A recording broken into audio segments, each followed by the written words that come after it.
अखोई के हंदक Laiba हफ्तागी card reading का पेनलूम का हाइफेट येंगसेको पेनलूम चाउजिंग से अइना सुम खनबा इना निंगिबा photo करम्बा मतमदा ओइगनी नत्रगा ओइरोइदगे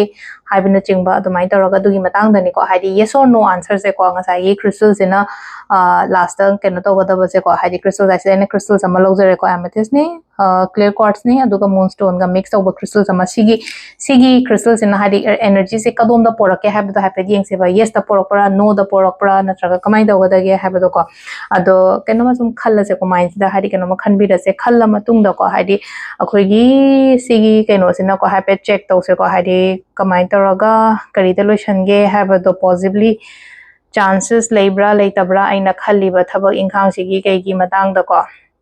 kaigumba haidi oiragadi sida leina energy claim tobo oina comment da yes iraga haidi video se katang adum share tobio energy exchange ki oina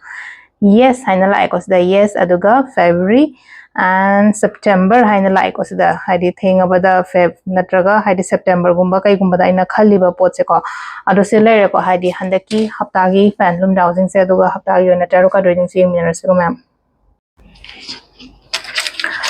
ado handak laiba hapta sigi card reading se akoi ai train thoi katang so ke ka se train thoi haraga de koi rashi train thoi gi matung ina ka train thoi katang thok charage adugi isai isai rashi ma pado khala khala ga domai tor yenga se ko weekly gi se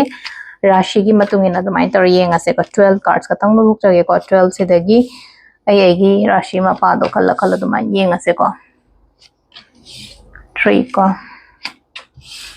1 2 3 4 5 6 7 8 9 10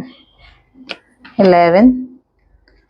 12 ko ado ahan ba ko ahan ba se koi gi mesh rashi goi done ko haidi mesh rashi goi na kari message la ke ha ba de se ko mesh rashi goi na sida lai se ko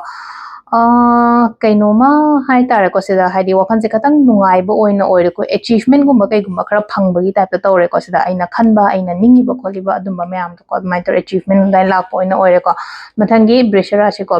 shi gena la ise katang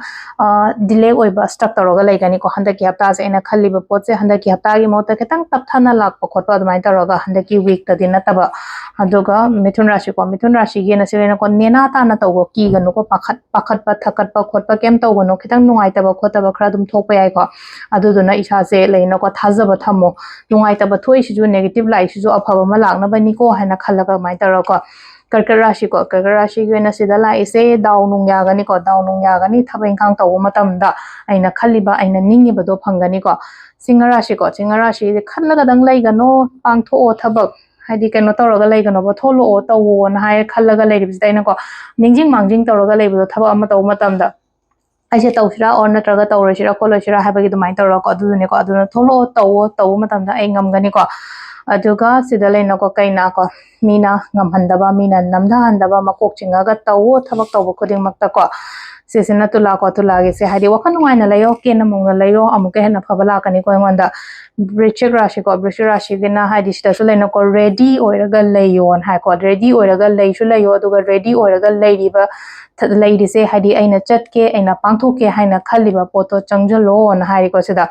अदुगा canoe सिना को अखोइगी मथंगी धनु राशि गना से लाइसे canoe high गांसे त अखोइगी balance तो को यारिंगे high तार को पोसिंग से बैलेंस तो को चटपा लालुनो काइगनो मिंगोंदा केमता अइगोंदा फबदुम लाकनी को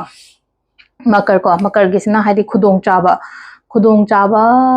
अमा हाइरसिने को समना हाइबदा खुदोंग चाबा अफबा याम थाजदबि मोंगदा अइगोंदा चंगो ओ काइना पीबदो हंदक हप्तासे एने केम सुंकन खंदबा सुंकन सुंगनिंग निंगुदबा बोत कुंबा दमाइ लाकपा को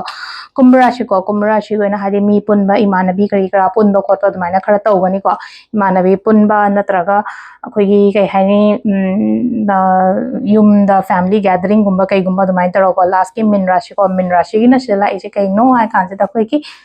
सिदासु दक्लाउ नेंगोंदा पोट अफबा मा चंगक लाइन पिरे को खंगौदना करोंदे हाइजलक्तोनो खंगदे तेन जैसिना हाइदि कापा इसे हाइ तार को तेन कापागा पालगा इगोंदा सोक्तोय नते को